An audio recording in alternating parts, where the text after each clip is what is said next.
I want you to imagine something for a moment. Imagine you have spent the last 9 months of your life planning the most beautiful day you have ever organized for another person. You have hand-addressed 214 envelopes. You have driven 40 minutes each way to a florist every single Saturday. For 3 months, taste-testing arrangements until your eyes watered from all the pollen. You have cried happy tears in a bridal suite while your sister stood in front of a mirror and said, "I could not have done any of this without you."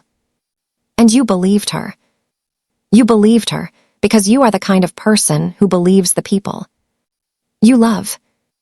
Now imagine that on the night before that wedding, the night before the day you have given almost a year of your life to, your phone buzzes on the nightstand at 11:47 p.m. You are exhausted. You almost don't look at it. But something makes you pick it up. And what you see on that screen, in those screenshots, in that message from an unknown number, what you see does not just end a marriage. It ends a version of yourself that you will never be able to get back. My name is not important. What is important is that this happened to me. And I am going to tell you every single detail. Not because I want sympathy. Not because I need you to take my side. But because someone out there is sitting exactly where I was sitting. Trusting exactly the wrong people, and maybe, just maybe, hearing my story will make them look a little closer at theirs. So let me take you back. Let me take you all the way back to the beginning. Because to understand what happened on that night, and what I chose to do the next morning, you have to understand who my sister was to me, and who I thought my husband was, and how completely wrong I was about both of them. My sister's name is Danielle. She is 2 years younger than me, and for most of our lives, that 2-year gap meant everything. I was the responsible one. She was the free one. I got the grades, kept the rules, stayed close to home. Danielle dyed her hair at 16, moved to a different city at 21, and called our mother once a week on Sundays, whether she felt like it or not. Which, looking back, I realize was just performance. Everything with Danielle was performance. But I did not know that then. What I knew then was that she was my little sister.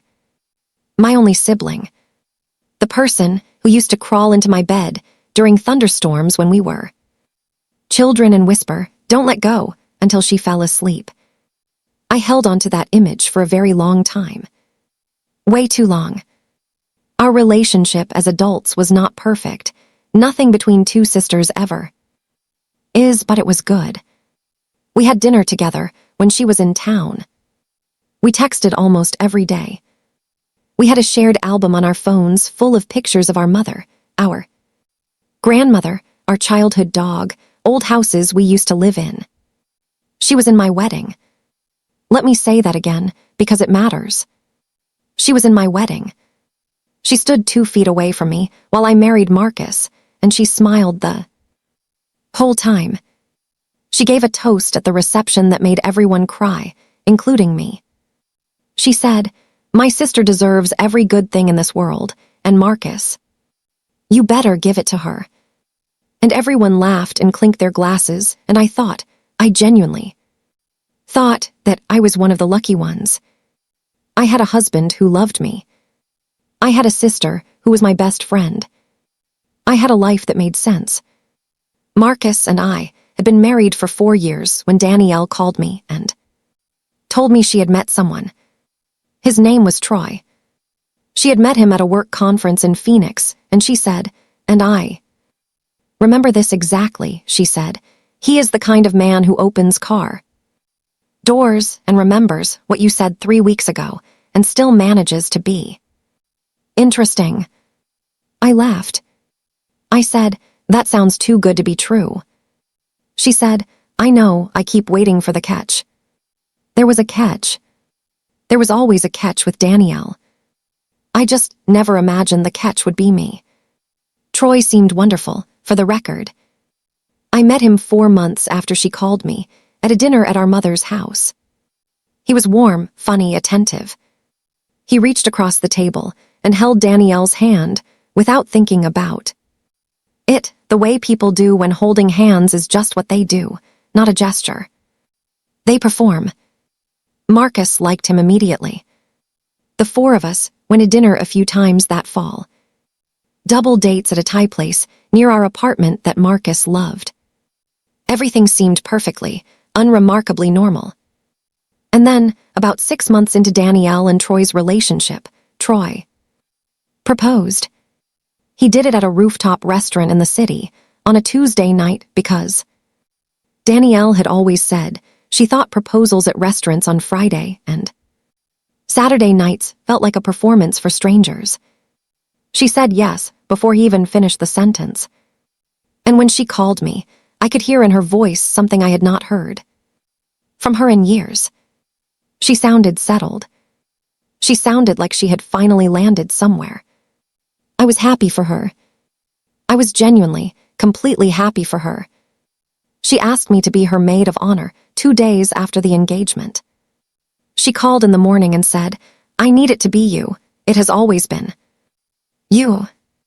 I said yes without hesitating. Of course I did. Looking back, I wonder, if I had known what I know now, would I have still said yes? I have thought about that question more times than I can count. And the honest answer is I do not know.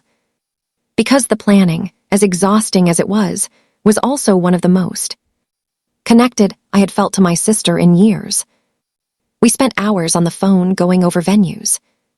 We drove to 4 different bakeries in one afternoon to taste wedding cakes. We argued gently about centerpieces and then laughed about it afterward. For 9 months, I poured everything I had into making her day perfect. I spent money I was not entirely sure we had. I took 2 days off work to address those 214 envelopes by hand because Danielle had seen it on a wedding blog and said, "Doesn't that seem more personal?" I hired a calligrapher for the table cards. I coordinated with the caterer, the DJ, the photographer, and the florist. Simultaneously, across a single week in March, when Marcus was traveling for work and I had a project deadline at my own job, and I got maybe 5 hours of sleep a night. I did all of it because she was my sister. Because that is what you do for the people you love. The wedding was scheduled for a Saturday in late June.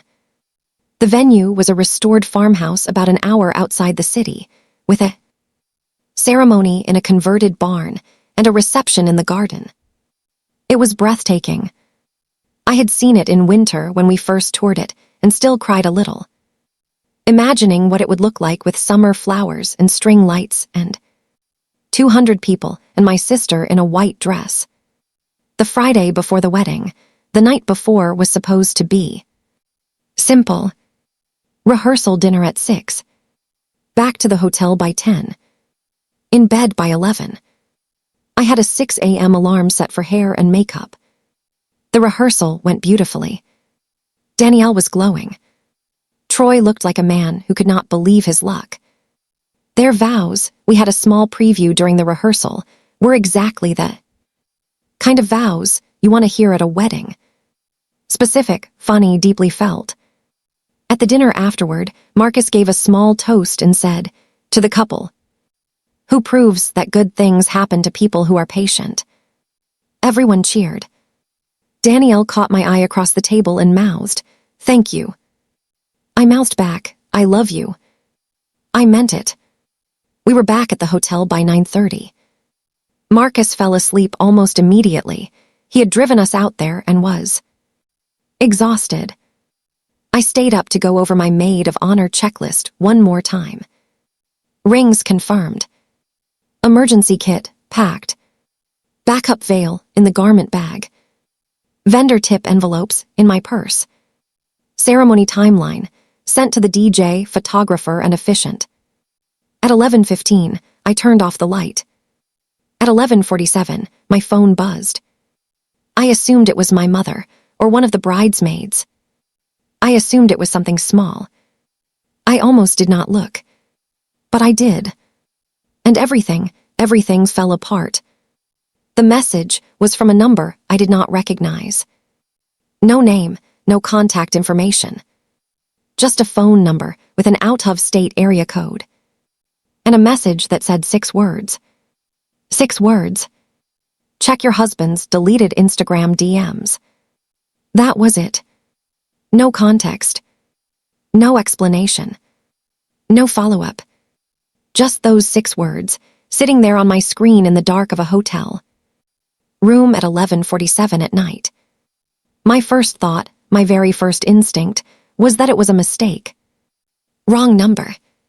Someone playing a prank on someone else and sending it to the wrong person. I almost put the phone down. I almost laughed it off, turned over and went asleep. But something would not let me. Something in my chest felt the way the air feels before a storm, that particular heaviness, that stillness that is not peace but the absence of it. And so I did not put the phone down. I sat up, and I looked at my husband sleeping next to me. He was on his stomach with one arm hanging off the side of the bed, the way he always slept when he was really tired. I watched him breathe for about 30 seconds. Then I picked up his phone. It was not something I had ever done before. I want to be clear about that. In 4 years of marriage, I had never gone through Marcus's phone. I had never felt the need to. That sounds naive now. That sounds like the sentence of a woman who was not paying attention. But it is the truth. His passcode was our anniversary. He had told me that once, in passing, about a year after we got married. Not because he was trying to be transparent, but because he had forgotten his passcode and was trying to remember it out loud. I remembered it because that is the kind of thing you remember. The kind of thing that, at the time, felt sweet. I typed it in. The phone unlocked. I went to Instagram.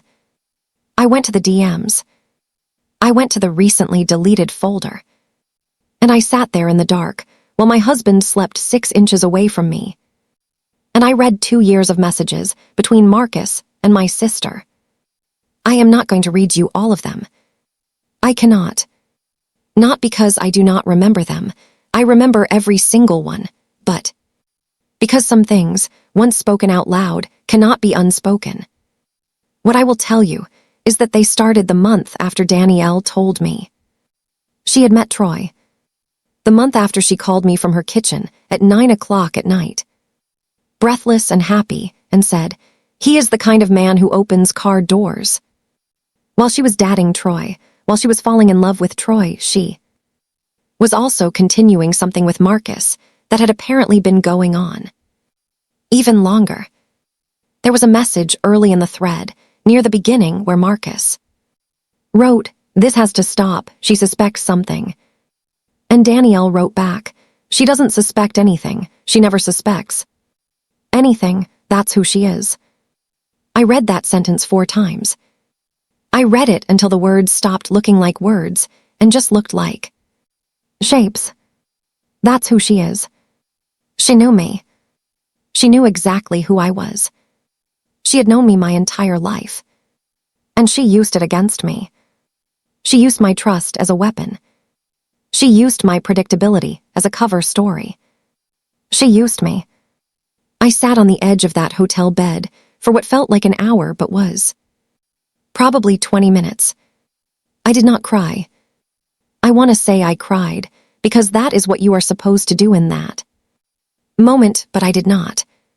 I felt something closer to vertigo. Like the room was tilting slightly, and I was the only one who noticed. Marcus was still asleep. Danielle was in a room 2 floors up in the same hotel, presumably sleeping. Presumably dreaming about the wedding I had spent 9 months planning for her.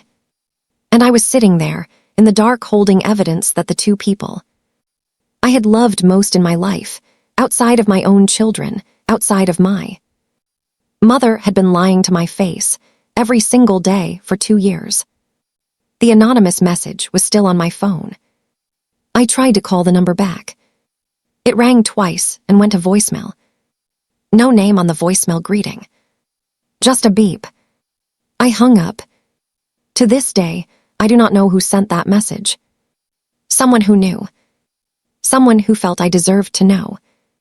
And whoever they are, I hope they know that sending it was the right thing to do.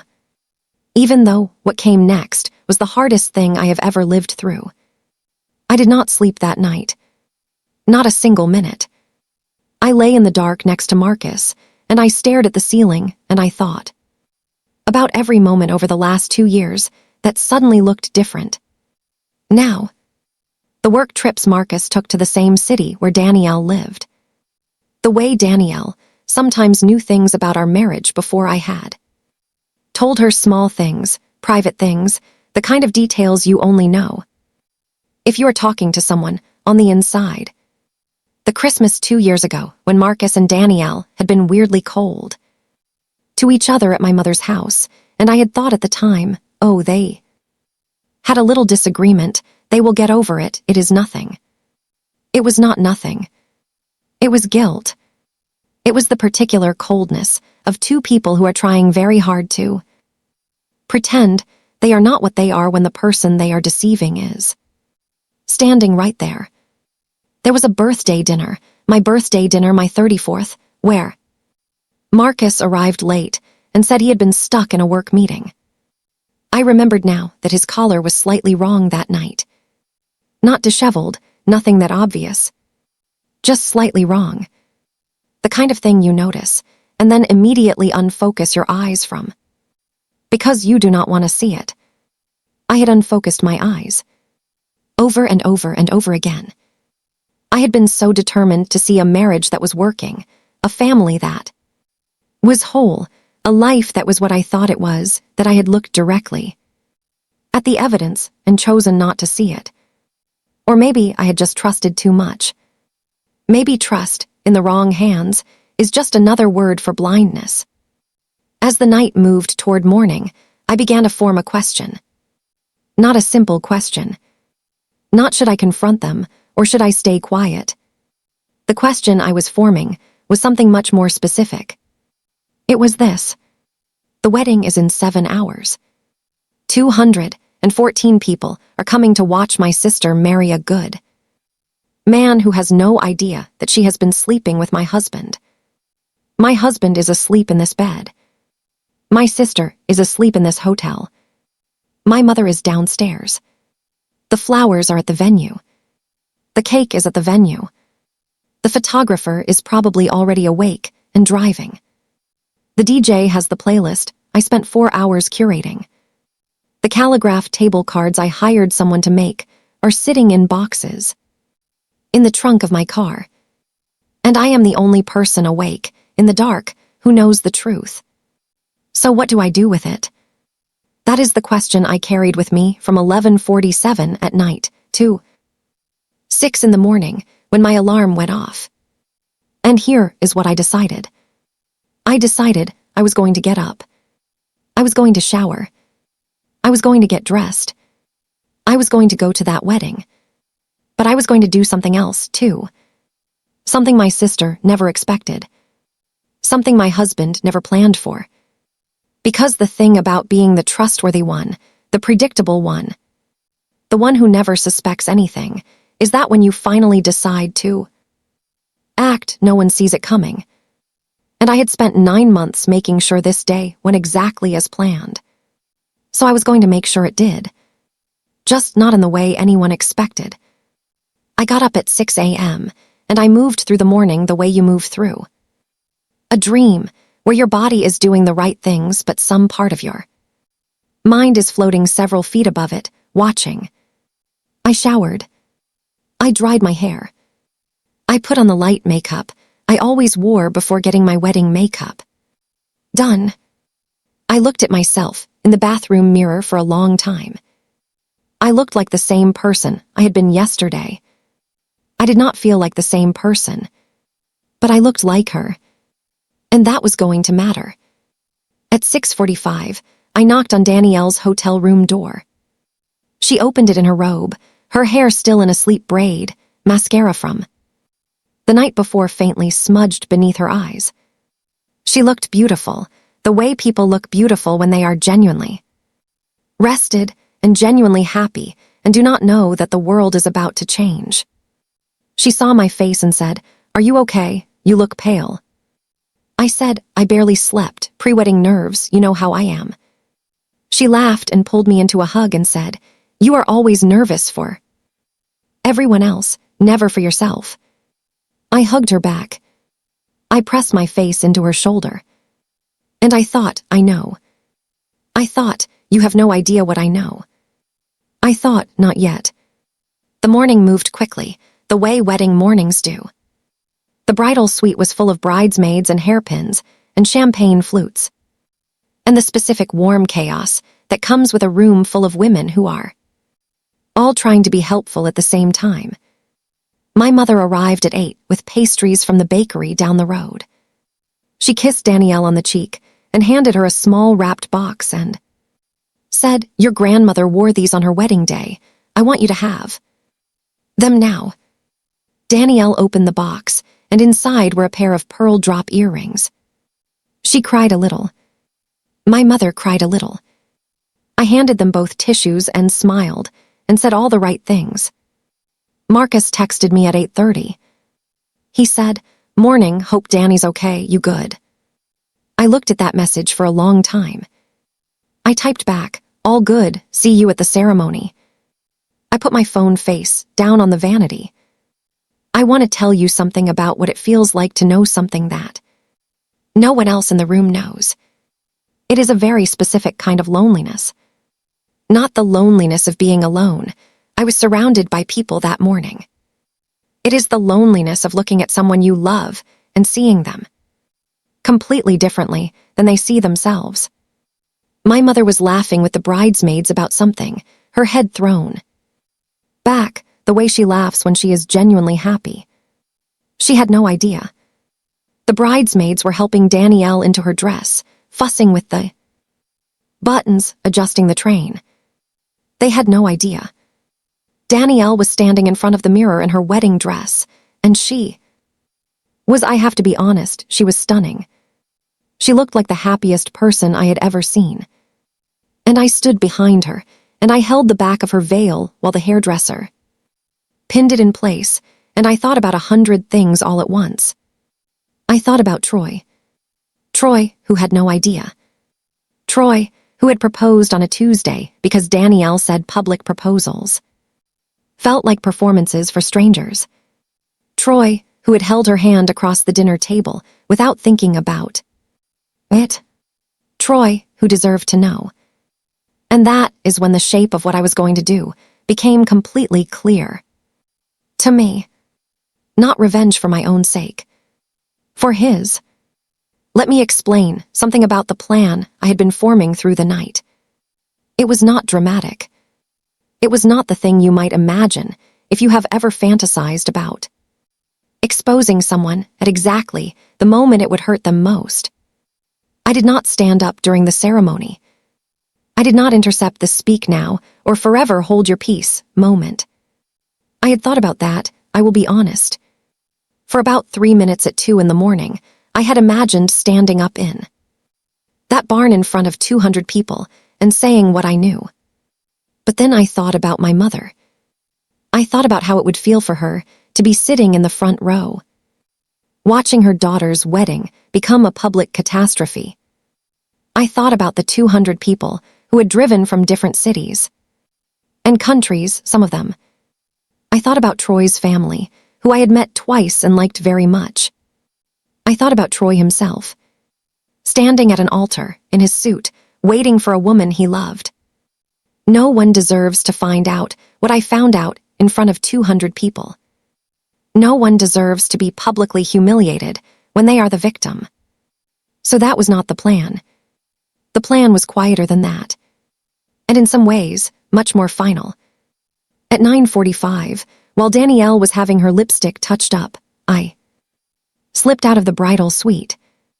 I walked down the hall and knocked on the door of the room where Troy was getting ready with his groomsmen. His best man answered. I said I needed a word with Troy alone, and something in my expression must have communicated that this was not a small thing, because the best man looked at me for a second and then turned and said, "Troy, your sister-in-law needs you." Troy came to the door in his suit, not yet with the jacket, tie half done. He looked nervous in the happy way, the jittery, excited nervousness of someone standing on the edge of something wonderful. I said, "Can we walk for a minute?" He said, "Of course." We walked to the end of the corridor, far enough from both rooms that no one could hear us, and I handed him my phone. I had opened it to the messages. I did not say anything. I just gave it to him. He looked down. He read, and I watched his face change. I have seen a lot of things in my life, but I had never watched someone's entire world rearrange itself in real time. Through the expression on their face. It was not dramatic. It did not happen all at once. It was slow. He read for about 3 minutes. His jaw moved slightly, the way jaws do when you are reading something and your mouth is reacting, even though no sound is coming out. His hand holding the phone got very still. When he looked up at me, his eyes were wet. He said, "How long have you known?" I said, "Since last night." He said, "And Marcus?" I said, "Yes." He looked back down at the phone. He handed it back to me. He was quiet for a long time. And then he said something I will never forget. He said, "I need a few minutes." That was all. "I need a few minutes." I said, "Take whatever you need." And I walked back down the corridor. And I went back into the bridal suite. And I zipped up my dress. And I smiled at my sister. And I waited. What happened in the next 90 minutes felt like waiting for a wave. You know it is coming. You can see it on the horizon. But until it arrives, you stand in the water and you keep your feet on the ground and you try to breathe normally. The ceremony was supposed to start at 11. At 10:50, Troy's best man knocked on the bridal suite door. He asked if he could speak to Danielle. Alone. Danielle looked at me with a question in her eyes. I gave her nothing. I smiled and said, "I'll go get more champagne." I stepped outside. I stood in the corridor. I could not hear what was being said inside. But 2 minutes later, the best man came out. He looked at me. He said, "Troy asked me to let you know he's leaving." I said, "I know." He said, "Do you know what happened?" I said, "Yes." He said, "Does she know that you know?" I said, "She does now." Danielle came out of that room a different person. Not a different person, the way people become different persons over years, or through slow transformation. Different the way a light goes out. Immediate. Complete. She was still in her wedding dress. Her veil was still pinned perfectly into her hair. She looked at me standing in that corridor, and for about 3 seconds. Neither of us said anything. Then she said, "You told him." Not a question. A statement. I said, "Yes." She said, "How did you find out?" I said, "It doesn't matter." She said, "It does matter. Tell me how you found out." I said, "Someone sent me a message last night. I went through Marcus's phone. I read 2 years of your messages." She went very quiet. I had expected something, anger, tears, a denial, an explanation. I had expected her to fight back the way people fight back when they are cornered. What I did not expect was what she did next. She sat down. Right there in the corridor of the hotel, in her wedding dress with the train fanned out around her, she sat down on the floor. And she put her face in her hands. And she stayed like that for a long time. I did not sit down next to her. I wanted to be honest about that. There was a version of me, the version I had been for 36 years of my life, who would have sat down next to her, who would have put a hand on her back, who would have said, "Let's figure this out." That version of me did not show up in that corridor. What showed up instead was something quieter. Something that had no words for what it was feeling, because none of the words I knew were big enough. I stood there. I let her sit. I waited. Eventually, she looked up. Her face was wet, but her expression was something I had trouble reading. It was not quite remorse. It was something in the neighborhood of remorse, but with something else in. It's something that looked almost like relief. Like a person who has been holding their breath for a very long time and has finally been allowed to stop. She said, "I'm sorry." I said, "I know you are." She said, "I never meant for it to go this far." I said, "Danielle, it went on for 2 years. It went as far as it could go." She looked away. She said, "I didn't know how to stop it." I said, "That is not an explanation." She said, "I know." We were quiet for a moment. Then I said, "Did you love him?" She did not answer right away. And the pause was its own answer. She said, "I don't know, I thought I did. I think I convinced myself it was something smaller than it was." I said, "It wasn't small. Whatever it was not small." She said, "No, it wasn't." I went and found my mother. I had been dreading this more than almost anything else. My mother was downstairs in the venue's reception area, talking to Troy's parents, completely unaware that upstairs her eldest daughter had just done something that would change the shape of this family forever. I pulled her aside gently. I said, "Mom, I need to tell you something, and I need you to hear it all before you react." She looked at my face, and her expression shifted immediately. That particular maternal instinct, the one that reads tone before it reads words, kicked in before I had even finished the sentence. She said, "What happened?" Again, not a question. I told her. Not everything, not with Troy's parents 20 feet away, but enough. I told her about the messages. I told her about Troy. I told her about Danielle sitting on the floor upstairs. My mother is not a woman who falls apart easily. She has buried a husband. She has raised 2 daughters mostly alone. She has lived through things that would break a person of less structural integrity. But when I told her, she closed her eyes. She pressed her lips together. And she breathed in through her nose, very slowly. When she opened her eyes, she said, "Where is Danielle now?" I said, "Her room." She said, "Troy." I said, "Gone." She said, "And Marcus?" I said, "I haven't talked to him yet." She looked at me with an expression I have never been able to fully describe. It was not pity. It was not anger. It was the look of a woman who is rearranging everything she thought she knew and doing it with the precision and control of someone who has learned that falling apart in public solves nothing. She said, "Go find Marcus. I'll handle Troy's family." And she walked back toward Troy's parents with her back straight and her hands steady. I have never loved my mother more than I did in that moment. Marcus was in the groom's staging area downstairs. He did not know yet. When I walked in, he was laughing at something with one of Troy's groomsmen. He saw me and smiled. He had no idea. He still had no idea. I said, "Can I talk to you for a second?" He said, "Of course, what's up?" I said, "Privately." And I watched his face change, not all at once, but in small increments. The way the sky changes before it rains. We went outside. Into the garden, where the reception was supposed to happen. The chairs were set up. The flowers were in the centerpieces I had chosen. The string lights were overhead. It was a perfect June morning. I said, "I know about you and Danielle." He went completely still. Not the stillness of someone who is confused.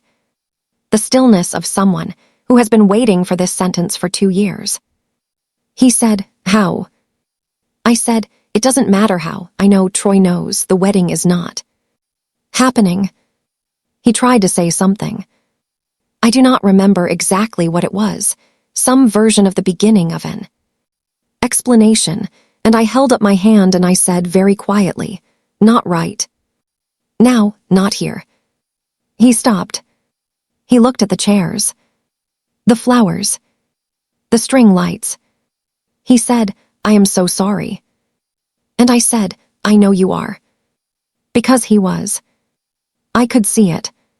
But sorry and different are two separate things, and I was only interested in different. I need to tell you something about what the rest of that day looked like. Because it was not the dramatic collapse you might be imagining. 214 guests arrived at that venue. Most of them were met in the parking area by venue staff and Danielle's wedding coordinator, a woman named Sandra who handled the situation with a professionalism I will always be grateful for, and told that the wedding had been postponed due to a family emergency. Most people accepted this. A few lingered. A few tried to ask questions. My mother's sister, my Aunt Patricia, cornered me near the parking lot and said, "What on earth is happening?" And I said, "I'll explain later." Aunt Patricia, and she pressed her lips together and said, "This is unacceptable," and I almost laughed. Because she was right. It was unacceptable. All of it. Everything about that entire situation was unacceptable. And yet there I was, living inside it. Danielle and I had one more conversation before I left that venue. She came down from her room at some point in the early afternoon, changed out of her dress and into regular clothes. She looked diminished, like someone had let some essential air out of her. She found me in the garden, sitting at one of the reception tables, still, set with the centerpieces and the calligraphed place cards. She sat down across from me. She said, "What do you want me to do?" I said, "I don't know yet." She said, "Are you going to tell people what really happened?" I said, "I haven't decided." She said, "I understand if you do." I said, "Danielle, don't do that." She said, "Do what?" I said, "Be gracious about consequences you have no control over. It's not generosity, it's just strategy." She flinched. Good. She should have flinched. I said, "Right now I don't want anything from you. Right now I just want to go home." And I picked up my purse. And I walked to my car. And I drove away from the most beautiful venue I had ever seen, still decorated for a wedding that never happened, with my calligraphed place cards, and my string lights, and my 9 months of work sitting untouched in a garden that no one was celebrating in. What happened after that day did not happen all at once. This is something I want to say clearly, because I think when people hear stories like mine, they imagine a clean arc. Betrayal. Confrontation. Resolution. It does not work that way. What actually happens is much slower and much messier and much more expensive in every sense of that word. Marcus moved out 3 weeks after the wedding that wasn't. Not because I threw him out, though I had every right to, but because I think he understood, somewhere below the shame and the apologies and the late-night conversations that went in circles, that I was not going to rebuild what we had been. Not because I did not love him. I did love him. I loved him for a long time after that. Love does not switch off like a light. Anyone who tells you it does has never loved someone they had to leave. But love is not the same as trust, and trust was gone. Not bent. Not bruised. Gone. And a marriage without trust is not a marriage. It is a performance. And I was done performing. The legal process of ending a marriage is deeply, aggressively mundane. It is paperwork and meetings, and the division of things you bought together, when you believed you would always be together. The coffee table. The bookshelf from that shop in Portugal we went to on our honeymoon. The kitchen stand mixer that we had registered for and received as a wedding gift and used almost every Sunday morning. These are the things you negotiate over. These are the things that, somehow, become the containers for every feeling. That has no other place to go. I took the bookshelf. He took the coffee table. We agreed on the stand mixer after about 30 seconds of silence that felt like 30 minutes. I took it. I have used it once since then. Someday I will use it again, without it feeling like something. Not yet. Troy and I spoke on the phone about 3 weeks after the venue. He called me. I had been wondering if he would. He said, "I wanted to thank you." I said, "You don't have to thank me." He said, "I do. Most people would have stayed quiet. Most people would have decided it wasn't their place." I said, "It was my place. She's my sister. He's my husband. You were the only person in that situation who didn't deserve to be in it." He was quiet for a moment. Then he said, "How are you doing, actually?" And something about the word actually, the way he put it in there like a small hand on a shoulder, made me have to take a breath before I answered. I said, "Some days are better than others." He said, "Yeah, same." We talked for about 40 minutes. He is a good man. He deserved better. He is doing better now. That is all I will say about him, because his story is his to tell. Danielle and I did not speak for 7 months. Not a single message. Not a phone call. Not a like on a social media post. 7 months of silence between two people who had shared a childhood and a photograph album and the kind of history that cannot be manufactured. My mother struggled. I want to acknowledge that. It is an unfair position to put a parent in, to have 2 daughters in conflict and have no clean side to stand on. My mother never blamed me, but she also never stopped loving Danielle. And those 2 things had to exist at the same time, inside one woman, and that is a kind of pain I hope I never have to know from the inside. She called me every Sunday. She always asked how I was before she asked anything else. She never told me what Danielle was doing unless I asked. I asked sometimes. Not often. At the 7-month mark, Danielle sent me a letter. An actual letter, handwritten, in an envelope with my name on the front. Her handwriting. I recognized her handwriting immediately. I sat with the unopened envelope on my kitchen table for 2 days before I read it. It was 4 pages long. I am not going to read it to you in full, but I will tell you what it said. It said she was sorry. Not the immediate sorry she had said in the corridor, the reflex sorry. The caught in the act sorry. This was different. This was the sorry that comes from 4 pages of sitting with yourself and your own choices and being forced by the absence of the person you wronged to see yourself without any of the usual softening.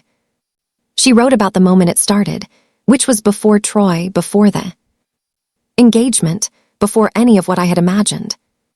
It had started at my own wedding. She wrote about standing 2 feet away from me while I married Marcus and feeling something she was ashamed of and not knowing what to do with it, and making the worst possible choice about what to do with it. She did not ask me to forgive her. That was the thing that surprised me most about the letter. She explicitly said, "I am not writing this to ask for anything. I am writing this because you deserve to know the truth, and I should have told you myself. And I didn't, and I am sorry." I read that letter 3 times. I set it on the table. And then I cried. Not for her. For me. For the version of me who stood in that bridal suite in a hotel room and held her veil and smiled and said all the right things while carrying something so heavy, I still feel the weight of it when I think about it too. Long. For the 9 months, I spent planning something that was built on a foundation I did not know was rotted through. For the marriage I had believed in. For the sister I had thought I had. I wrote back. It took me another 2 months. My reply was shorter than her letter. 2 pages. I told her I had read what she wrote. I told her that I believed she meant it. I told her I was not ready to see her, but that I was not ready to let her go either. I told her that I did not have a word for what we were now. Not sisters, exactly, not the way we had been. Not strangers. Something in between. Something that needed time and honesty, and a willingness to sit in the discomfort of not knowing what comes next. I told her I would reach out when I was ready. And I meant it. I want to tell you where I am now, because I think you deserve to know. I am not going to stand here, or wherever here is in this story, and tell you that everything is fine. It is not fine. It is better than it was. But it is not fine. My divorce was finalized 5 months ago. I live alone for the first time in my adult life, in an apartment with good light and a small balcony where I have been trying to keep plants alive with mixed success. I work. I see my mother on Sundays. I have friends who know what happened and who showed up in ways I did not expect, with food and movies and the particular gift of sitting in silence with someone who does not want to talk but does not want to be alone.